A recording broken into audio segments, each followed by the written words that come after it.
Hello, everybody, and thank you for joining us this morning. We're so happy and appreciative that you're with us today for this important panel discussion. My name is Jeff Lemberg, and I'm the Director of Communications and Development at Veterans Legal Services. For those of you who are less familiar with VLS, we are a Boston-based nonprofit organization that provides free civil legal assistance to economically disadvantaged military veterans throughout Massachusetts. In fact, we are the only legal aid organization in the Commonwealth whose mission is to meet the unique civil legal needs of veterans of modest financial means. Veterans Legal Services celebrated its 30th anniversary last summer, and since our founding, we have partnered with other veteran services organizations in Massachusetts. Through those collaborations, which today include the Boston VA healthcare system, the Bedford VA healthcare system, the New England Center and Home for Veterans in Boston, and Volunteers of American Quincy, among others, VLS operates free legal clinics at partner sites so that veterans are able to receive the kind of holistic care that they need and deserve. Medical legal partnerships have been around since the early 1990s. In short, they involve having attorneys embedded or operating in a healthcare setting, enabling clinical and supportive services staff to refer patients directly for legal assistance. These attorneys are also able to provide educational training to medical staff, helping them to better understand what questions to ask a patient so as to know when a referral for legal services would be most beneficial. Likewise, the attorneys can readily request assistance for the veteran from the supportive services providers on site, such as mental health counselors or employment readiness specialists. For veterans in particular, this coordination of care has proven invaluable to the mitigation of social and economic conditions that regularly impact one's health. These include housing instability, debt management, and child custody and child support challenges, to name just a few. Left unresolved, any one of these issues can severely worsen a veteran's physical and/or mental health conditions. So how big of a problem is this? According to the US Department of Veterans Affairs, more than 40% of veterans in this country have diagnosed mental health conditions, including depression, post-traumatic stress disorder, traumatic brain injury, and substance abuse disorder. And approximately 17 million veterans die by suicide each and every day in this country. That is 6,200 lives lost every year. By making legal services part of the comprehensive care of veterans, research has consistently shown measurable health benefits. And that is what we're going to be talking about today: how greater collaboration in the care of veterans can improve wellness outcomes. So with that, I am honored to introduce our esteemed panelists and our moderator. Ellen Lawton is a senior fellow at HealthBegins, an education, consulting, and advocacy organization that works to improve the social drivers of health and health equity throughout the country. Ellen was the founding director and lead research scientist at the National Center for Medical Legal Partnership, serving in that role from 2006 to 2020. She previously directed a medical legal partnership at the Boston Medical Center and served as an attorney for the Massachusetts Department of Children and Families. A self-described cross-sector zealot, Ellen holds a law degree from the Northeastern University School of Law, and among her community service engagements, serves on the board of directors of the Institute for Community Health in my hometown of Malden, Massachusetts. Sandra Levine is a suicide prevention specialist at the Boston VA healthcare system. She previously spent 7 years at the VA in the Women's Integrated and Treatment Recovery Program, working with women veterans with PTSD and substance use disorders. Before joining the VA, Sandy was an inpatient social worker at Pembroke Hospital, where she specialized in a type of cognitive behavioral therapy called dialectic behavioral therapy.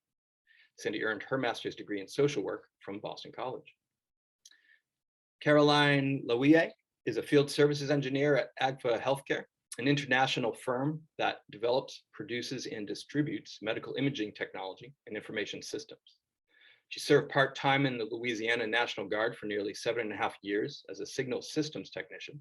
And before that, Caroline spent more than 7 years as a Black Hawk helicopter crew chief, gunner, and mechanic. She served in Iraq from 2004 to 2005 and was later part of the Louisiana National Guard unit that provided humanitarian aid throughout the state during Hurricanes Katrina and Rita. Caroline first enlisted in the US Army in 1983, serving until 1987. She attended Nichols State University in Louisiana, better known as Harvard on the Bayou, for those who are familiar, which I love. Today, in addition to being an expert in imaging technology and repair, Caroline is a transgender activist who lives in beautiful New Orleans. Finally, our moderator this morning is Nick Hasenfus, one of the fantastic board members of Veterans Legal Services. Nick is an associate attorney at Holland Knight in Boston and served in the Marine Corps from 2006 to 2010, including tours in both Iraq and Afghanistan. He earned his law degree from Suffolk University Law in Boston. Nick serves as a co-chair and pro bono chair of Holland Knight's Veterans Group, is a member of the Legal Services Corporation's Veterans Task Force, is on the American Bar Association's Standing Committee for Legal Assistance for Military Personnel. His volunteerism and support for veterans has certainly not gone unnoticed, as just this past weekend, Holland Knight honored Nick with its Living the Commitment Award. Only 4 Holland Knight attorneys nationwide receive this award each year, with winners selected based on their deep commitment to the firm's core values of public service, bar, and client services. So congratulations to Nick. Before we start, I would like to share one last thing.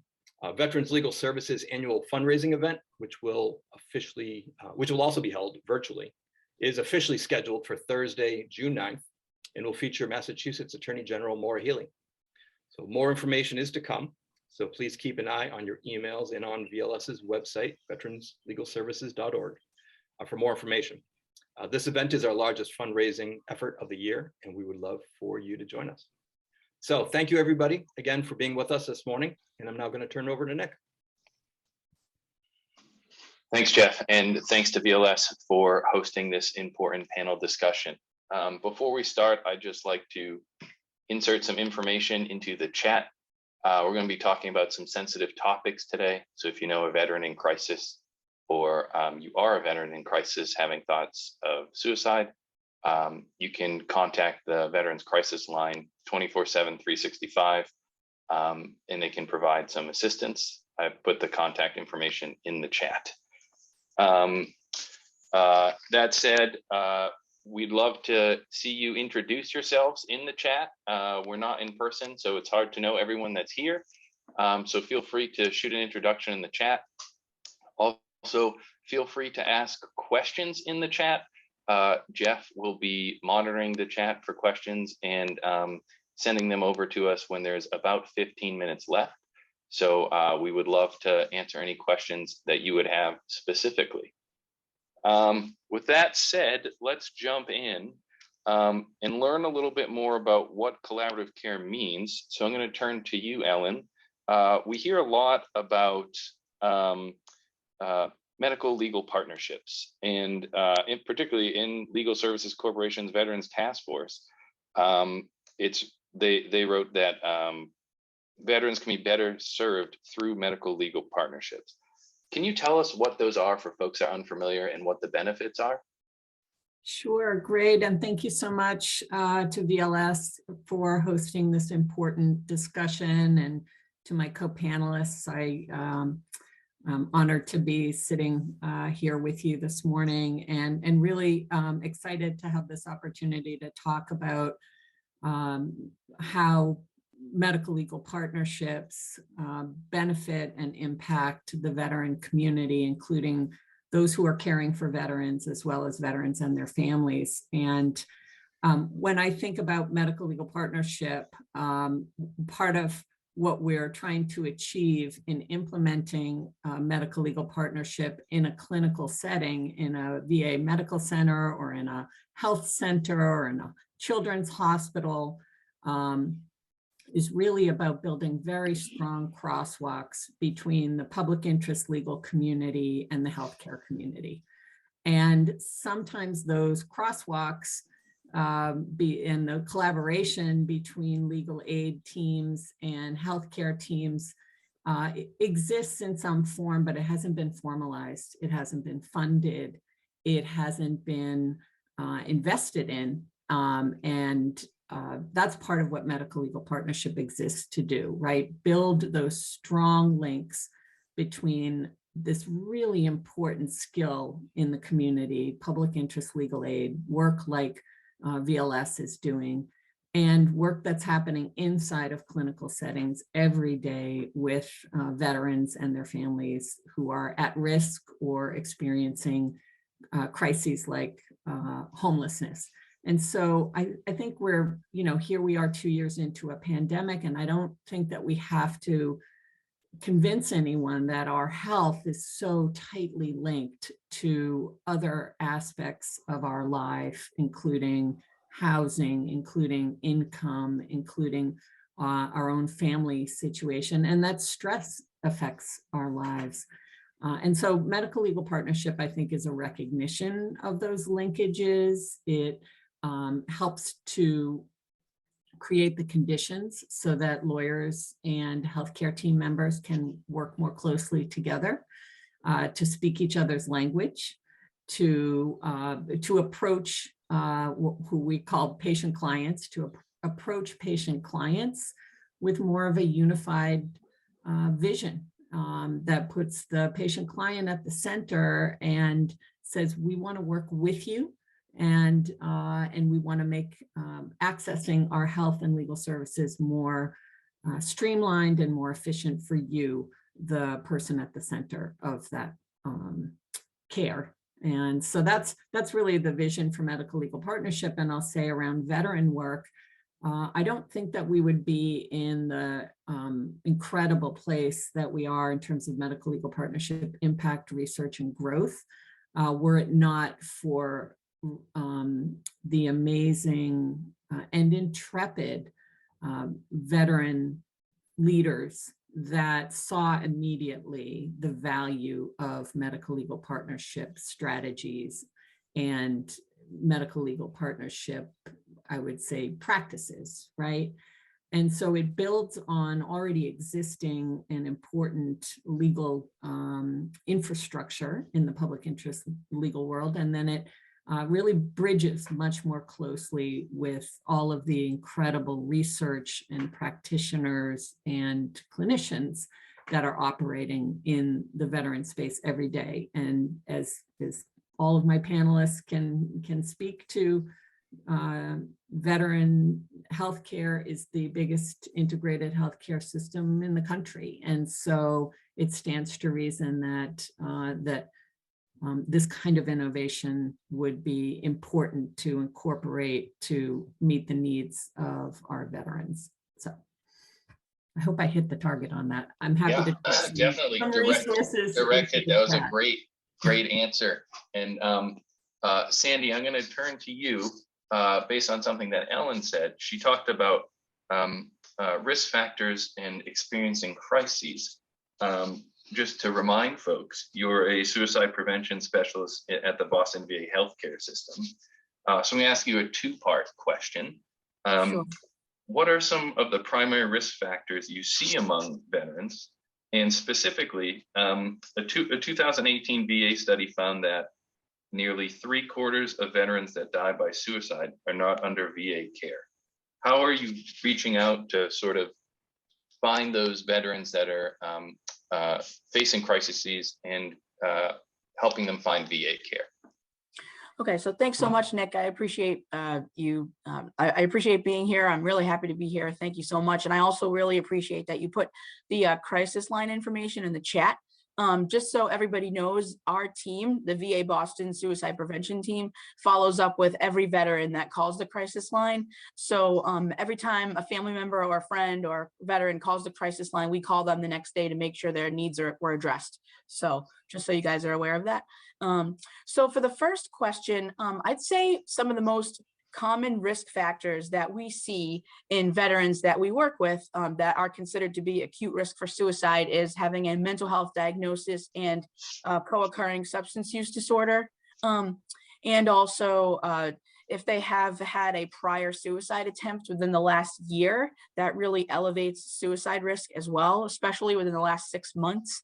Then we almost always flag them high risk for suicide at the VA.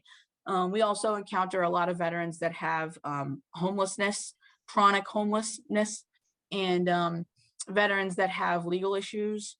So if they have legal issues, that's considered a risk factor in itself. And then that often leads to an elevated suicide risk. It can cause an increase in their mental health issues. It can cause them to then be homeless. It can then cause relationship problems.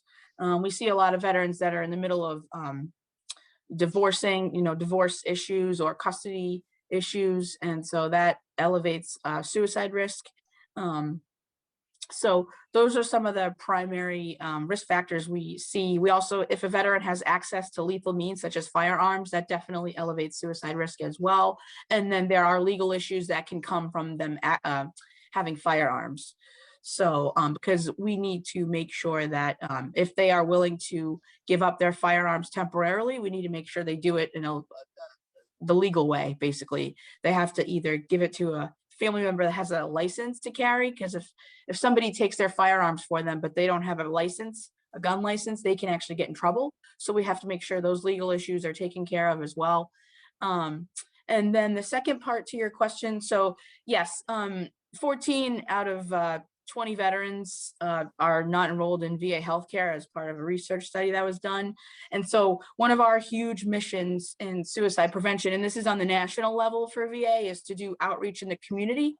And we try to partner with any community organization in the community that basically serves veterans, or any organizations that work with veterans.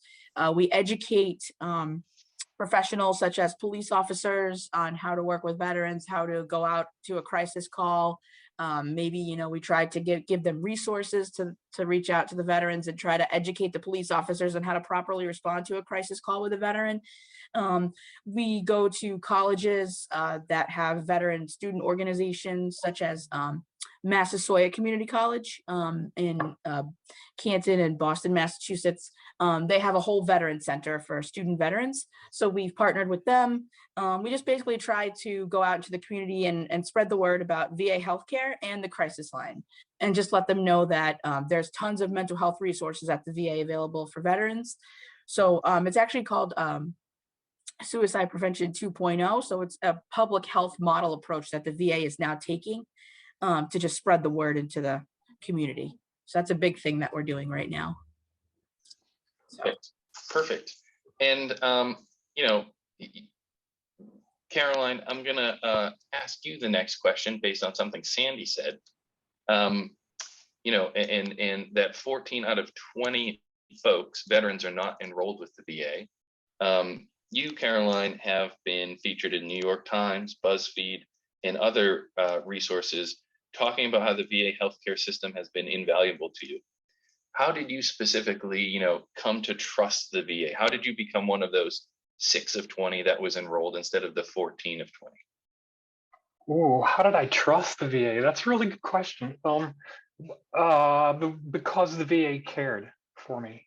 They're one of the few people that cared at that point in time. I was seeing a physician assistant for my knee, and I was done with my knee, but she sat there and asked me, well, is that all? Is that everything? What else is going on in your life? She sat there and listened to me. And finally, I told her that I had a friend who was trans, just joking, but she didn't miss a step on that. And Caroline, sorry, maybe just give folks a little bit of your background first, to maybe put the story in context. Sorry, I should have asked you that as my first question. So I got deployed to Iraq in 2004 as a door gunner, Black Hawk crew chief. So after being deployed, there were quite a few problems that I needed to address. Suicide ideation was one of them. I had there was a perfect storm in my life at that point in time of me transitioning, and PTSD was really kicking in. And so that's what led me to go to the VA in the very beginning, was ostensibly for PTSD, but and my knee, but really what broke that logjam was me telling the VA, or them caring enough to ask the deeper questions. How are you doing? What's going on in your life? What else is going on? And it opened that door and started the communication.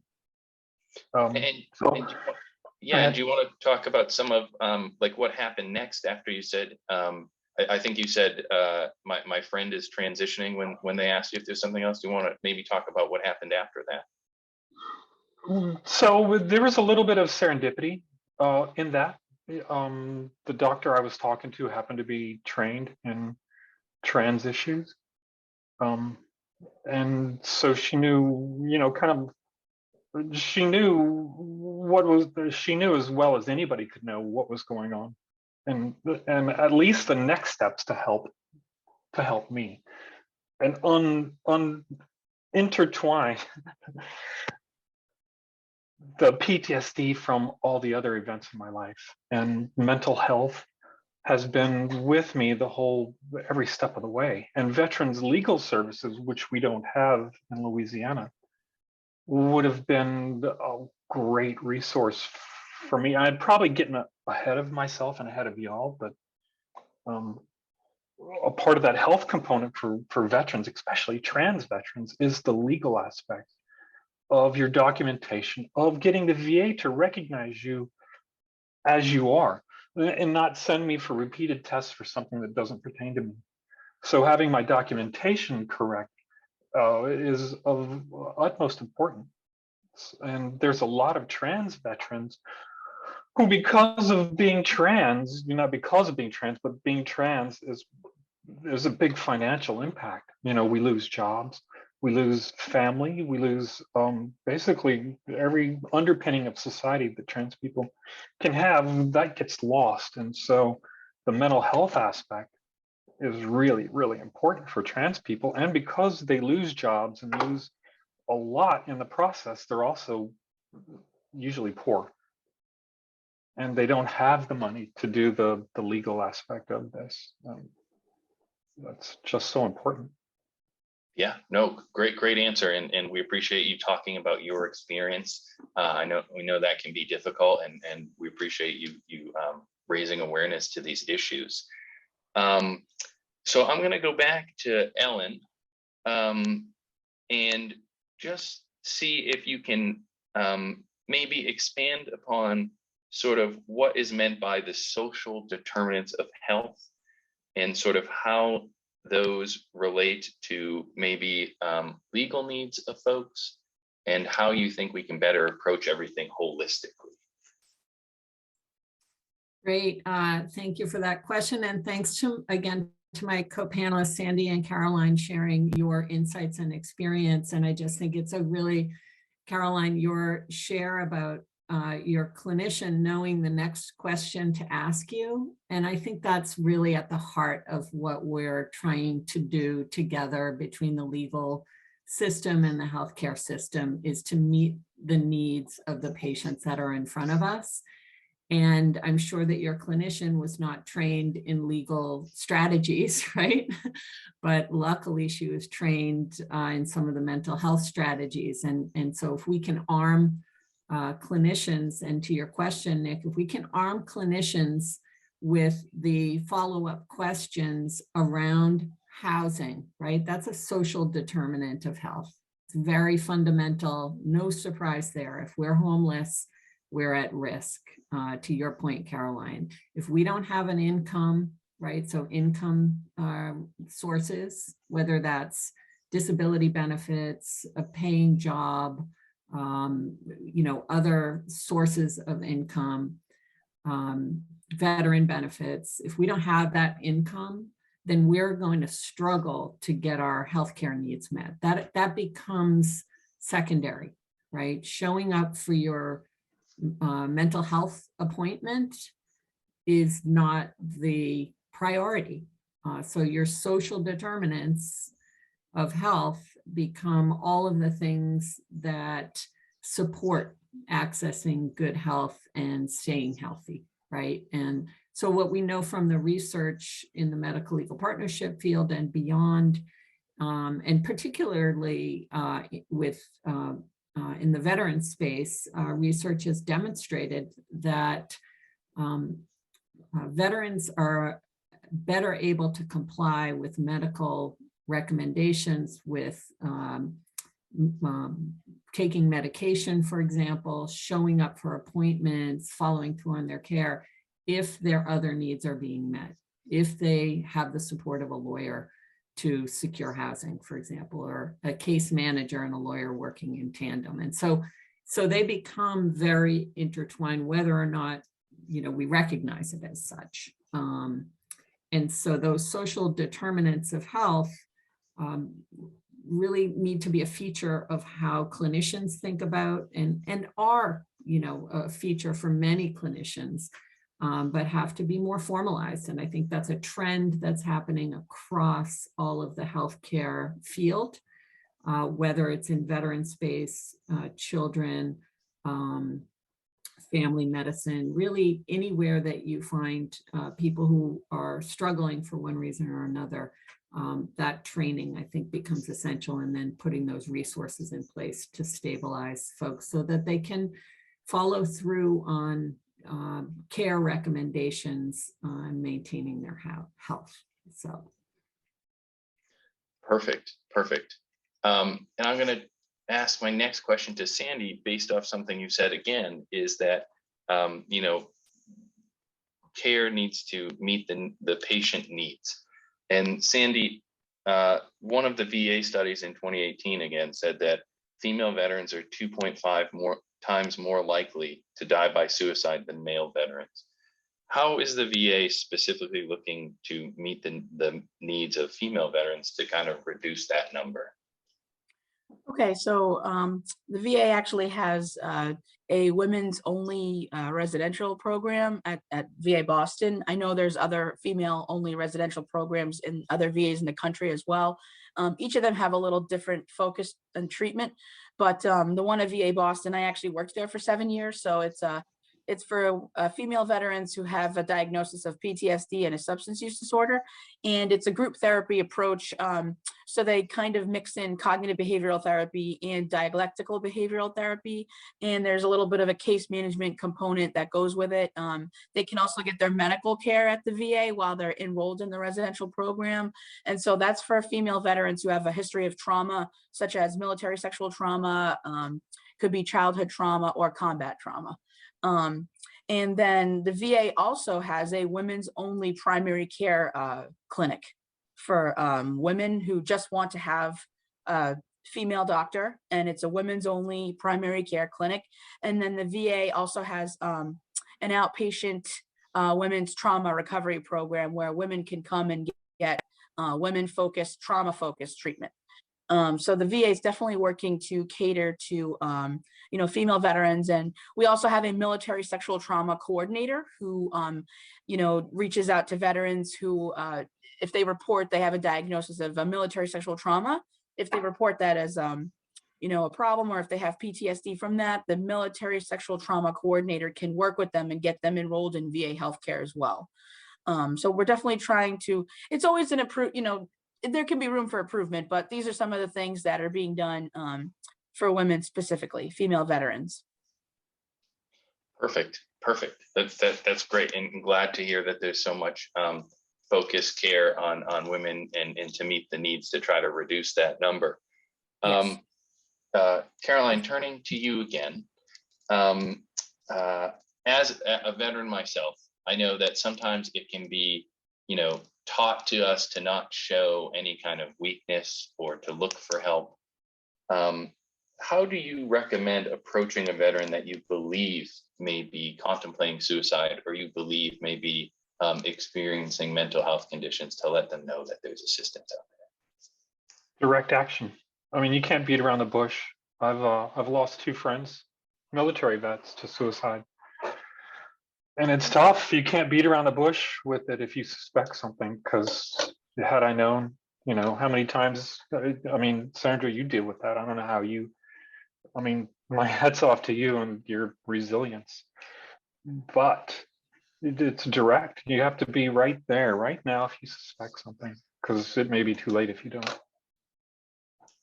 I've been there a couple of times. I know how close it gets.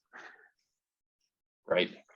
And Sandra, do you have anything to add about direct action or other recommendations on how to approach individuals? Yeah, I would also just, try to, as soon as somebody recognizes a warning sign, or if their behavior suddenly changes, just try to intervene as quickly as possible. The person who's helping to intervene or provide support, they may not be the one providing the long-term help, but a person can always get a veteran to safety. They can always get a veteran to a place where they can access help. And so that's something that we tell all the new employees at the VA, that you don't have to have a master's degree or a PhD to get a veteran to help or to safety. You can at least just show them support, show them that you're listening and that help is available. And then if the veteran hopefully is agreeable to get that help, then you can get them to where they need to go. So that's one big point that we emphasize with all the new employees at the VA that come in for orientation. But yes, I would say direct care as quickly as possible, as soon as you identify a warning sign or a behavior change, because it's not always a verbal warn. They don't always verbalize what's going on. They may just have a sudden change in behavior, and you could pick up on that. If you know the person and you see that they've all of a sudden stopped coming to all their appointments, that's a big change in behavior. So if as soon as somebody notices that, they should intervene right away. So. Perfect. Ellen, I think you're signaling that you have comments too. Yeah, I just want to follow up on that because I think I appreciate Carolyn and Sandy's comments about, you know, the immediacy, the need for being surrounded by people who are equipped to address some of these crises points. And one of the reasons that I was so excited to work specifically in the veteran community is I have two nephews that are veterans. And, you know, just sharing about one of my nephews who shared with me the card that he was given that gave him instructions on how to support peers who were at risk. And that led to a conversation about how he would work with his peers if he saw indicators, to Sandy's point and Caroline's point, indicators of concern. And it just told me that some of the work that I know that the VA has been trying to do is making it through to active duty, to, you know, veterans, to it's spreading to different generation in a different way, and that peer contact is really important as well. So. Nick, you're still muted. I think we're all missing Nick right now somehow. Well, let me ask, while he's figuring that out, let me ask a question of you all. Suicide is a topic that gets very little attention in the news media, and there's a number of reasons why that is. But as a result, the public and policymakers perhaps don't give it the attention it deserves. So I guess my question for maybe Caroline is, you know, what do you see as a way to kind of move the needle on this, to remove the stigma around suicide, to move the conversation forward a little bit more? Hey, that's a tough question. I don't know. I don't know how we do it, you know, outside of what we're doing. I mean, how do we, is it rely on data more? You know, try to spot trends? I don't know. Listen better, listen more. That's a good question. Pay attention, maybe. Yeah. Sandy, Ellen, do you have thoughts on this? How do we move the needle a little bit to remove the stigma so that we actually can appreciate the significance and how prevalent this is? I'll chime in. I think there's no right or wrong answer here. I think, you know, reaching out to the community, just getting to organizations that serve veterans and spreading the word that, you know, mental health help is available, you know, trying to get veterans enrolled in the VA, just getting them to be aware of the services that are available and that it's okay to come and reach out for help. I think, you know, one of the suicide prevention campaigns that the VA has, it's called Reach Out. And so just making it seem like, just saying it's okay to reach out for help. You know, there's no stigma. It's okay to reach out for help, and you're doing something good for yourself in the long run. So just trying to communicate that message to veterans so that they don't feel uncomfortable coming into VA care. Also, just encourage educating the medical providers as well, since a lot of veterans don't come to mental health care. Educating the medical providers on how to ask the right questions when veterans come in for, you know, physicals and stuff like that. just asking if they have access to firearms, or making sure that, if they need a mental health referral, it's okay to have a mental health referral. So that's sort of, I think that's part of it. Can everyone hear me now? Are we back? Sorry, I don't know what happened. Caroline, I saw that you raised your hand. I did. Hey, I wanted to chime in just real quick. I think personally, from my personal experience, I'd probably flag every new trans person that presents at the VA as a suicide risk, or at least bring them in for some really quick counseling. Also, here's just an aside. I don't know how many trans people you see, Sandra, in the VA. There's a bunch though, but there's a term for that. It's called flight into masculinity. And so even cisgender people will go to the military to make a man out of, this is where I'm going to prove myself. So we see a lot of trans people in the military because of this. No different than male cisgender people, but we do see a lot of trans people in the military, and they're trying to find themselves just like a lot of people. But so anyway, I think personally, I think I would probably flag every new trans person that comes into the VA for more counseling. We do see a lot of transgendered veterans at the VA, actually. So there's specific support, there's groups for transgender veterans that they can just mingle with other transgender veterans and go for support. So it's definitely, we do see a large amount, I would say. Yeah.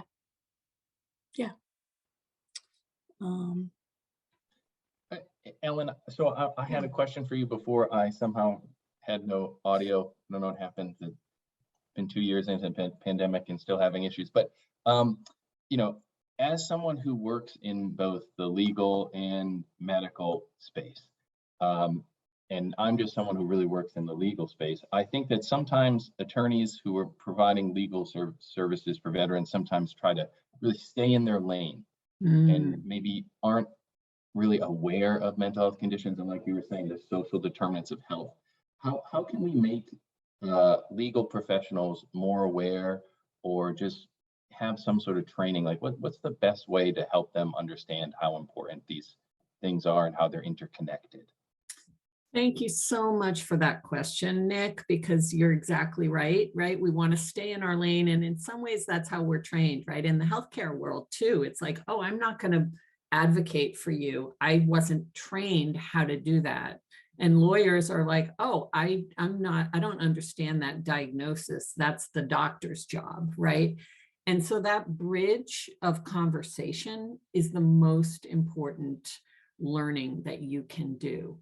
And it's actually not really rocket science. It's about building those relationships and having conversations with other professionals.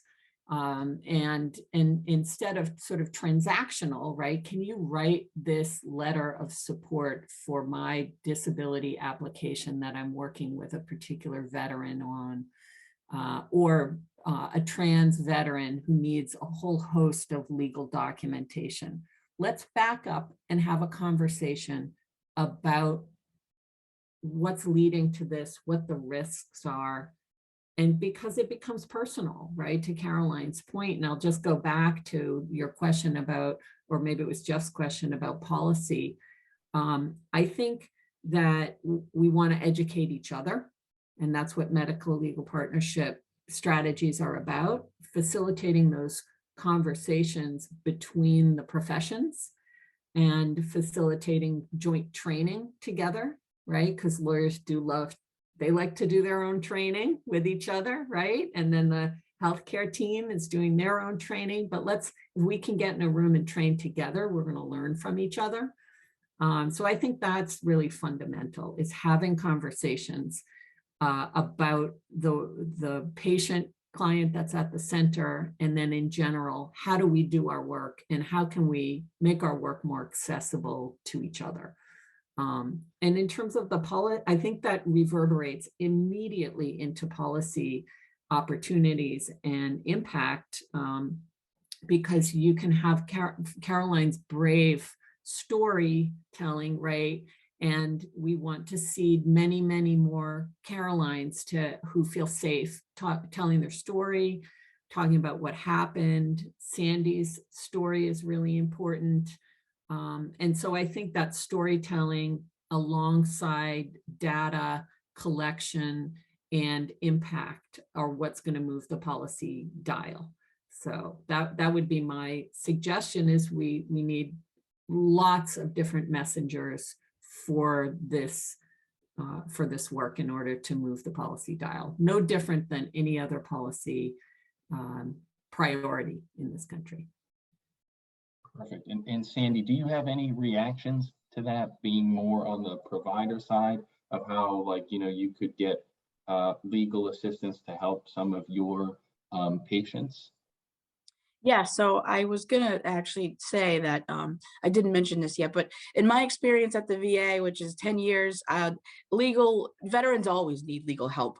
There's, you know, every other day I hear a situation where a veteran needs a lawyer or they need some legal advice. And so having legal services available at the VA, or somebody like your organization that can come to the VA and meet with veterans, that automatically it can help mitigate suicide risk, because if they're getting their legal needs addressed and they're listened to by a lawyer or a legal advocate, then they can feel better about their situation.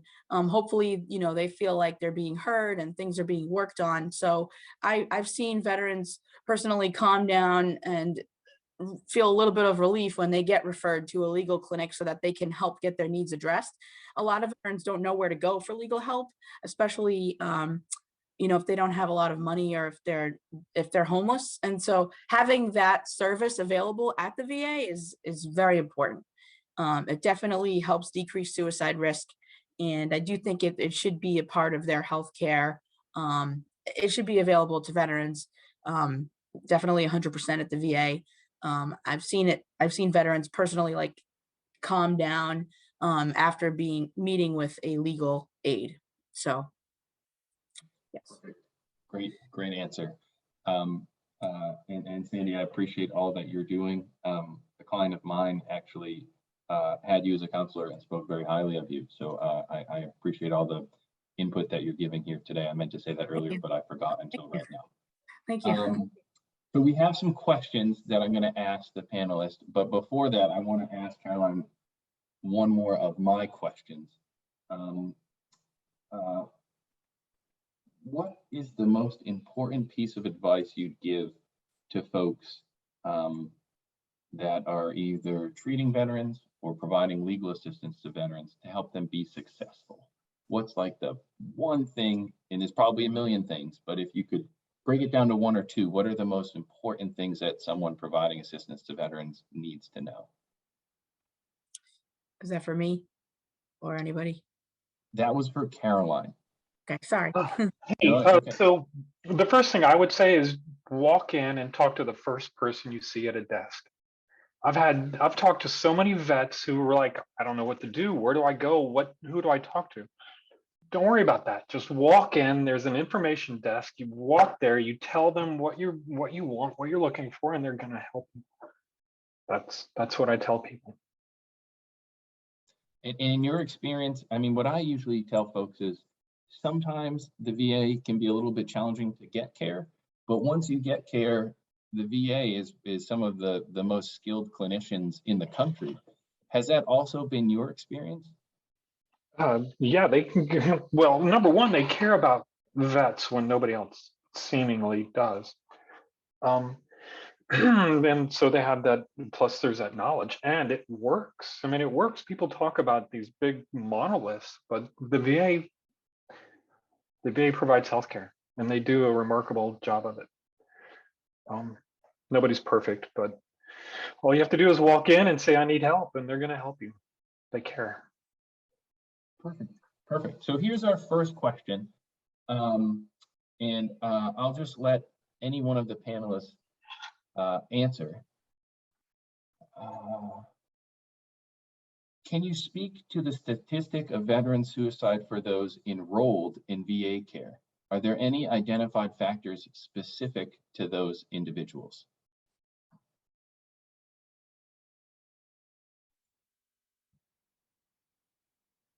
Well, Sorry, go ahead. I was going to say, Sandy, maybe that one's more for you. okay. So I can tell you that as far as risk factors go, the younger adult population for males 18 to 34-year-olds have a high rate of suicide. And then the elderly male population, 55 and over, also are considered a risk factor in itself because there's high rates of suicide in that particular population.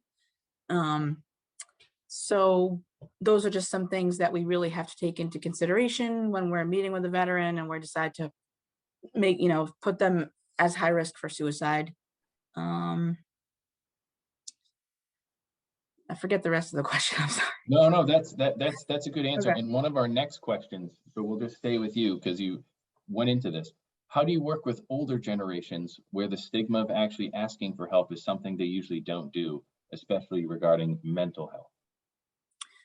So we just try to provide support and again, encourage them to come in for treatment, try to normalize it for them. There's actually a lot of support groups for Vietnam era veterans, and a lot of them prefer those types of support groups because they get the camaraderie with the other veterans and they really look for that.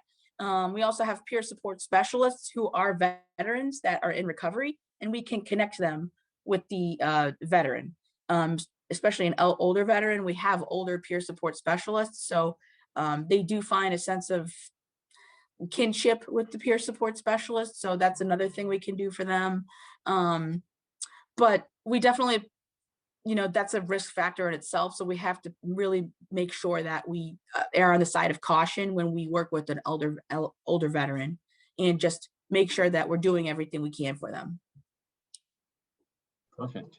And Ellen, I think this might be a good one for you, sort of about policy. Lots of veterans are in or aspire to work in first responder positions and are unwilling to seek help because of a diagnosis of PTS might be fatal to their livelihood. Are there efforts to find a safe space for such veterans with government employers?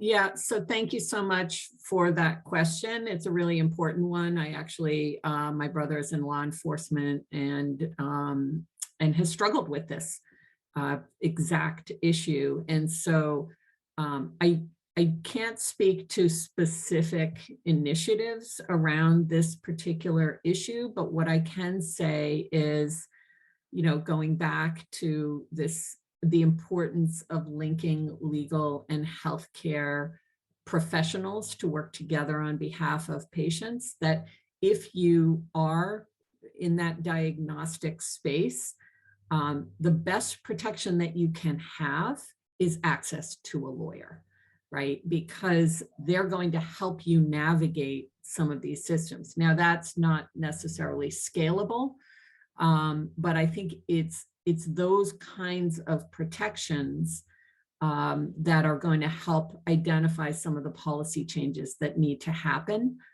for veterans and others to protect themselves and to seek care at the same time. I think those issues are mimicked in other settings. For example, physicians who have mental health issues that risk their license by seeking treatment. So I do think it reverberates across many professions, and there are policy solutions that we should be seeking so that we can minimize the stigma, encourage treatment, and protect people's employment, protect their role in whether it's law enforcement, anywhere in the government sector. So I think we're smart enough to figure out some of these pathways if we can collaborate, and it goes to some of the other questions that I'm seeing in the chat, but I don't want to get ahead of you, Nick, in your wonderful facilitation. So I'll pause there.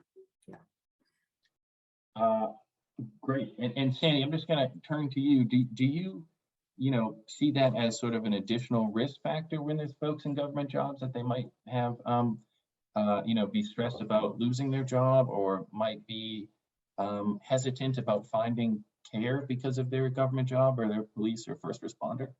Yes, especially for first responders, we have had veterans say that, they don't want to lose the chance to be work in the fire department because of they don't want any they don't want anything to get back to their boss about them coming in for mental health treatment. So we've heard that in terms of being a fireman. Police officers, I think for some reason I've seen a lot of them come in for mental health care. I think I've seen it more with firemen. They get worried about this going back to their station house where the other firemen are. I think it's a stigma among fire stations for some reason about mental health, coming in for mental health treatment. But overall, I'd say that they do get worried about it. And I just want to mention that even VA employees who are veterans, some of them, they do have mental health issues. And the VA does a great job of protecting their identity, and they can go to the employee assistance program for help. But even some VA employees who need mental health care and are veterans are worried about coming in for mental health treatment as well because they work there. We try to get them mental health treatment at a different campus from where they work so that, they're not seeing the same people when they come in for treatment. I do want to point out, though, that we just had a veteran suicide who was a VA employee, and he didn't come in for treatment at all. His supervisor was willing to work with him, though, and give him time off. And his supervisor was trying everything he could to help the veteran, but unfortunately, he took his own life. And so that was a very unfortunate situation. So it does happen. And he wasn't engaged in mental health care, basically. So that was a very unfortunate experience that just happened. And I just want to point out one quick statistic that for every suicide, approximately 135 people are impacted for just one suicide. And we saw this to be true with this particular death of this VA employee. He worked with over 3 different departments and veteran patients. And so many, many people were deeply upset about this particular death. And so I saw it firsthand how many people are impacted by one suicide, and it was very devastating for a lot of people. So I just wanted to sort of hit that point home. Perfect. No, I think that's great. That's a great point. So we have about 4 more minutes. I'm going to ask one more question, then I'm going to give everyone a chance to give some closing thoughts, a closing argument, as we love to do. Here's our last question. What are some ways that veterans can advocate for themselves from a legal medical point when faced with extended wait lists for care, extended wait time for referrals? Are there resources out there to help veterans push the process along? So Caroline, I'm not sure if you've had to advocate for yourself if there was a wait list, or Sandra, if you have some suggestions. I have a vet friend who is running into this problem with something going on with their body that they can't find the right person to talk to. No medicine's working, or maybe there's difficulties this person is having, but it's probably one of the few that of the people that I'm around who are vets. I guess it's, I don't know. So. Yeah, and I would say some of the individuals that I represent sometimes run into similar problems. And I think usually I encourage them to continuously make contact with whoever is coordinating their care at the VA. Sometimes I'll help with that, but usually there's someone that's coordinating and can help move the process along, taking into consideration that a lot of things have been delayed the last 2 years, particularly with specialist referrals and the impact of COVID. So I'm gonna go to each panelist now and let you give a 1-minute closing on what you think the most important point you think we should take away from today, understanding that 1 minute is definitely not enough time and you've all said wonderful things. So Ellen, I'm going to start with you. Great, thank you, and I'll talk fast. Thanks, Nick. I think the most important thing we can recognize is that lawyers should be part of the healthcare team. And let's just be honest that we're not going to have enough lawyers, right, to meet the needs. And we can see that in the chat. People are saying, how do we, get those needs met? I'm so glad Legal Services Corporation is here. I'm so glad for the pro bono resources, but it's not enough. It's not going to be enough. And so we need to fund it appropriately so that we can meet those needs that we've now seen dramatically impact and affect veterans and others. So that's really essential, is that funding piece, that lobbying piece, if you will, that voice in Washington and in the State House that says this is important. We need more lawyers to be part of the team. And that way we're going to tackle some of these complex problems. And again, shout out to Bob Woodruff Foundation for their really thoughtful investments that are helping to seed some of this policy change. I'm really appreciating that. So. Perfect. And Sandra, hopping over to you. Yeah, so I just want to quickly say that please always take a veteran seriously if they mention anything about suicide to you, even if it's said in a joking manner or sarcastic way. Please ask them to explain what they mean by that. Please don't let them leave your presence without them getting to explain what they meant, because you never know what someone's motivation is for saying something like that. And so that's one way you can help a veteran fall through the cracks, is if you take them seriously anytime they bring up suicide. So that's just one thing I wanted to say in closing. Perfect. And Caroline, you're closing. Before we go to you, I just want to again say thank you for sharing your story and being so honest and trusting us with that. It can be very difficult to talk about firsthand experiences. And I think that you've made an impact on all of us. And I appreciate that a lot. So can you give us your closing now? Oh, geez. Thanks for inviting me. I appreciate the opportunity. I really do. Especially from a veteran standpoint and as a trans person. Our voices get lost maybe sometimes, or sometimes it seems like all we do is talk about trans people, but there are real needs here. And I think the VA is doing a remarkable job of caring for, at least from my perspective and where I come from, trans people in New Orleans. It may be different elsewhere, but I've had spectacular care in New Orleans and Baton Rouge. And what it boils down to is care. You know, the VA as a whole cares for us, and we just have to stick to it because it is a big organization. We have to make sure we don't give up trying to get help. Perfect. Well, we're already on overtime. I can't believe how fast this went by.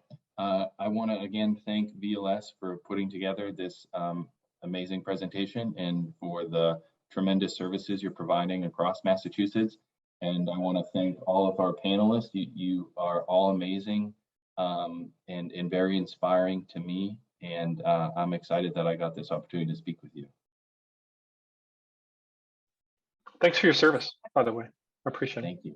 Well, thanks everyone. I appreciate you being here. Thanks.